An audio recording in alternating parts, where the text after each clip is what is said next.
and welcome to Soul Talk with Rabbi David Aaron and Leora Mandel. Rabbi Aaron, I wanted to ask you about trying to get a better understanding about what the significance of the land of Israel is to the Jewish people.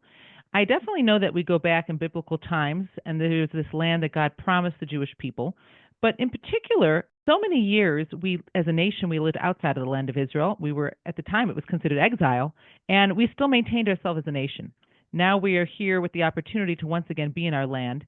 But I was really trying to understand what the significance of the nation of Israel living in the land of Israel is, and why is that so much more important and significant than, for example, when the nation lived outside of the land, which made me realize I really need to get a better understanding of what the significance of this land is for us. Right. Excellent question. I think people have a limited understanding of what the chosen people are all about. I'm not a chosen person.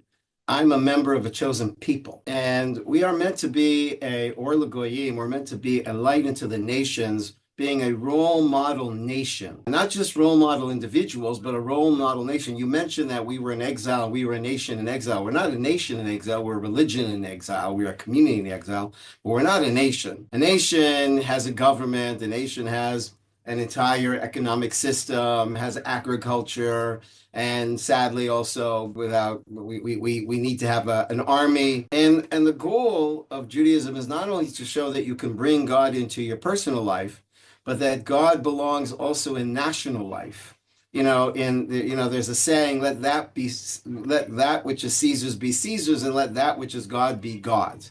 There's this understanding that church and state should be separate, not in terms of what the ideal understanding of Judaism is the state should be a sanctuary for the presence of God. We should be a role model, an example of how you can be a moral state, a moral nation, and everything that nationhood includes is saturated with godliness and goodness. Okay, that's a very important understanding and explanation, because what you're making me realize it's not just about the Jewish people being in a land that is their own. It's about the land should be run according to God's law, according to the Torah, because now that I'm understanding the significance, it's a good point that there's so many guidelines in the Torah, especially on a national level, that when you're living in a different country with different rules and different guidelines, it can be hard to fulfill what it means to be a nation living with those guidelines. So that really is a significant understanding. Although I do want to make it clear that the Jewish people were offered Uganda, and that's a state. We could have built a nation there. But that's another part of the puzzle over here, is our connection to the land is like a soulmate. Like, how do you know you've met your soulmate? It's not simply what you do for them, but what they bring out in you. Like when you meet somebody, you want to ask yourself, not only do I like them, but do I like myself when I'm with them? And there's something about the land of Israel and the Jewish people that are kind of like soulmates, where the best of us comes out. We refer to being in exile as galut, and we refer to redemption as geula. And geula means coming back to your place. You got to be in the right place. And when a person's misplaced and not in the place that they belong, that is really their home, really has that spiritual connection. So I think it's important to understand that it wasn't enough for us to simply be, okay, we'll be a nation, doesn't matter where, and we'll be a model nation for the world from wherever piece of land it'll be. It actually had to be the land of Israel. There's some kind of metaphysical interchange between ourselves and this land. And it's just like certain seeds need the exact kind of soil for them to blossom. So too, the Jewish people could only blossom in this land as a people, as a nation. So I really appreciate your example of being a soulmate, because if you just say there's two people any person can do, if it's not this person, everyone understands, I believe, that a soulmate is not an irreplaceable, a soulmate is an irreplaceable person. They can't just be replaced with somebody else. And a soulmate is someone you would fight for, so to speak, if it became necessary. You would invest in, you'd be willing to give so much up, because it's not just any other person. It is the person. And if we see the land of Israel as in that context for us as a nation, that is the land, it's not just about having a land, it now helps me understand the significance of this specific land for our people. We have to understand, going back to a bit of a more metaphysical understanding of our role in the world, our job is to be a conduit to the presence of God into the world. And I've mentioned many times before, the presence of God is not so abstract. The presence of God is manifested through the presence of goodness and kindness and truth and justice and peace. And those are, so to speak, the faces of God.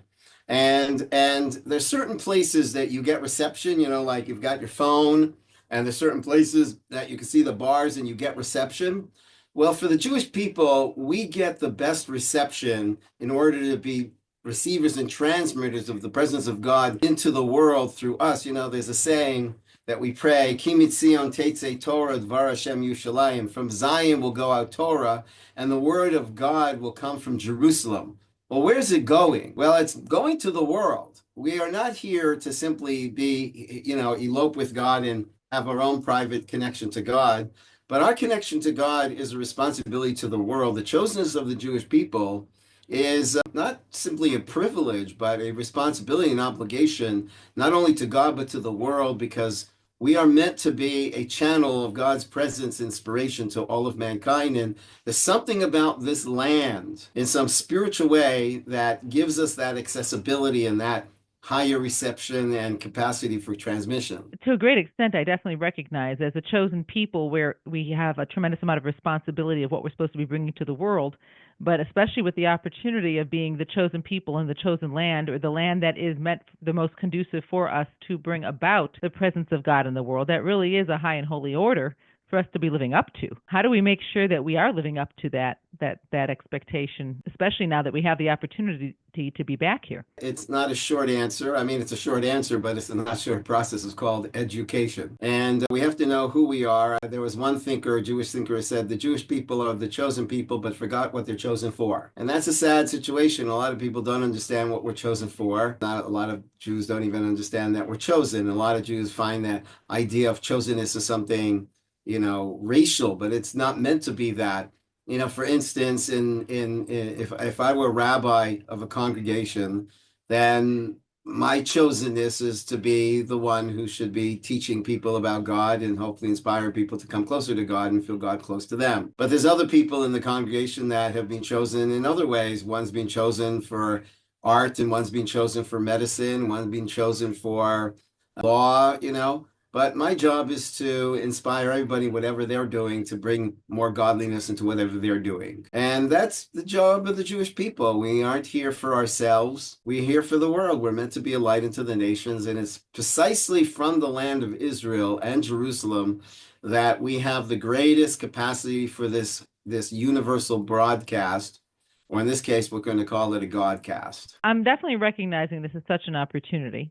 And I definitely think that everyone recognizes that for such a teeny tiny country, it's out of proportion the amount of airtime that it receives in the world at large.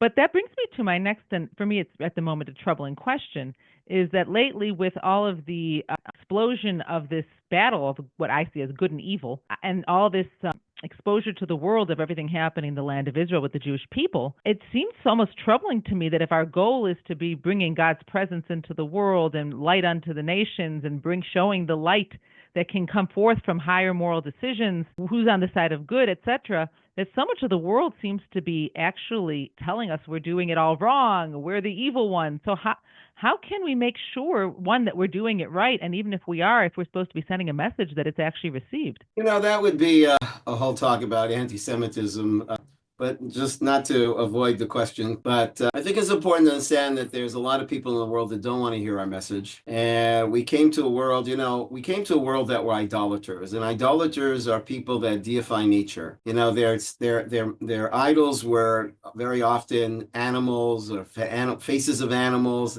Why would man admire animals and aspire to be like an animal? But that's exactly what paganism was and idolatry was. We aspire to be animals. Animals are guiltless.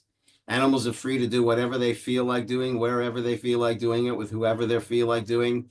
And might makes right. If a lion is ripping apart a lamb, you have no right to tell him that's immoral. So there's still those that are not thrilled with what we have said to the world and the understanding of God that we brought to the world.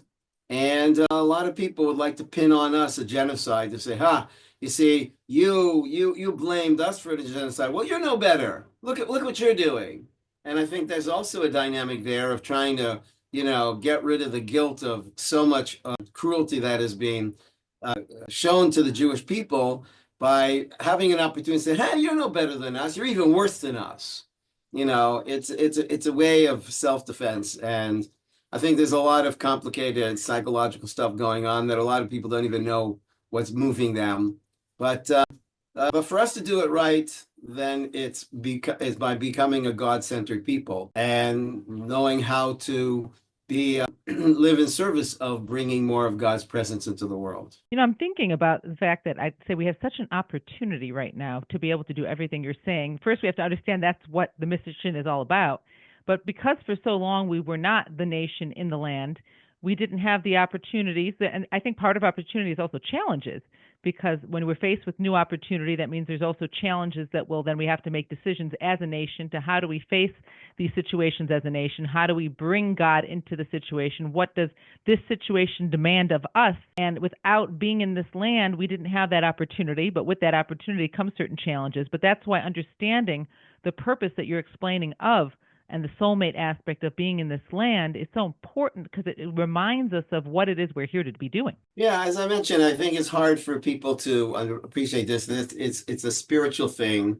When I grew up in Toronto, Canada, and I didn't grow up in a home that had a very strong Zionistic message.